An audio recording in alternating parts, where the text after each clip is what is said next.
ജോൺസണും മരം വിറ്റു, ഐശുവിന്റെ പശുക്കളെ വിറ്റു, ഓളുടെ ദേഹത്തുണ്ടായിരുന്ന തരി പൊന്നുപോലും വിറ്റു. ഞങ്ങൾക്ക് ഹജ്ജിന് പോകാനുള്ള പണമായി ഉസ്താദെ. ആദ്യമായി യാത്ര ചോദിക്കേണ്ടതും പൊരുത്തം വാങ്ങേണ്ടതും നിങ്ങളോടല്ലേ? അവിടെ എത്തിയ പ്രാർത്ഥനയുടെ കൂട്ടത്തിൽ ഞങ്ങളെ കൂടെ പെടുത്തണം.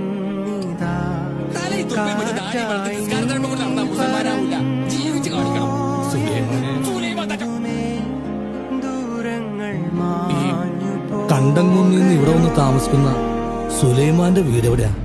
ഈ തലക്കച്ചവടമൊക്കെ നടത്തുന്ന ആ കാണുന്ന വീടാ. 1 കിലോ പഴവും 1 പാക്കറ്റ് ബിസ്ക്കറ്റും വാങ്ങി.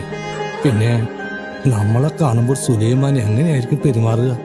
എനിക്ക് ചെറിയൊരു പേടിയുണ്ട്. നമ്മൾ ഓരോടൊരു തെറ്റും ചെയ്തിട്ടില്ലല്ലോ.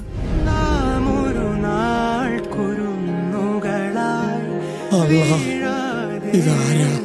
ഞാൻ ഈ കാണുന്നത് കിനാവല്ലല്ലോ റാബിയ.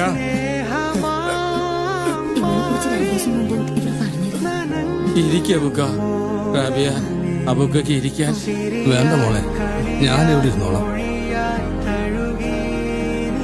എന്തു പറ്റി സുലൈമാനെ? റോഡ് സൈഡിലൂടെ നടന്നു പോകുമ്പോ വണ്ടിയുടെ ടയറ് കയറി ഒരു കരിങ്കല്ല് തെറിച്ച് ഇവിടെ കൊണ്ടതാ. ഞാനും വയസ്സും ഇക്കൊല്ലം ഹജ്ജിന് പോകുന്നുണ്ട്.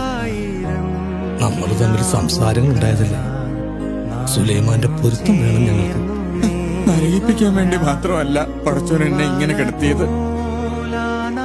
ഇപ്പോ നിങ്ങൾ എന്നെ കാണാൻ വരുമ്പോ ഞാൻ മരിച്ചു പോയിന്നറിഞ്ഞ എന്റെ പൊരുത്തം കിട്ടാതെ നിങ്ങൾക്ക് സങ്കടാവൂലേ? നിങ്ങൾക്ക് വേണ്ടി മാത്രമാ പടച്ചോൻ എന്റെ ആയുസ് നീട്ടിയത്. എനിക്ക് വേണ്ടി പ്രാർത്ഥിക്കണം. എഴുന്നേറ്റ് നടക്കാനല്ല ബുക്ക, മറ്റുള്ളവർക്ക് ബുദ്ധിമുട്ടുണ്ടാക്കാതെ പെട്ടെന്ന് മരിച്ചു കിട്ടാൻ. എന്താ സുലൈമാനെ നീ പറയുന്നു?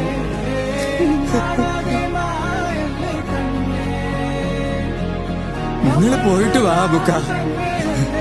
എന്റെ പൊരുത്തവും പ്രാർത്ഥനയും ഇവിടെ കൂടെ ഉണ്ട്.